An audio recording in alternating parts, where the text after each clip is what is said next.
Hey, real quick video to let you guys know how important it is to come in for checkups and for us to take x-rays.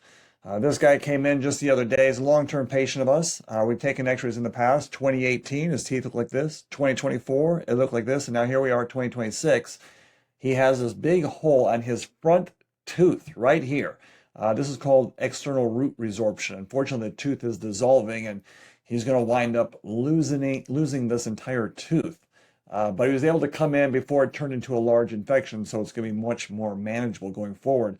But the reason why we take x-rays, the reason why I do checkups is to catch things before they get too bad or too infected, so that we can get on top of them and get things fixed before it becomes an emergency. So if you have anything that's going on that feels a little bit off, go see your dentist because they can either rule out if it's something or if it's nothing.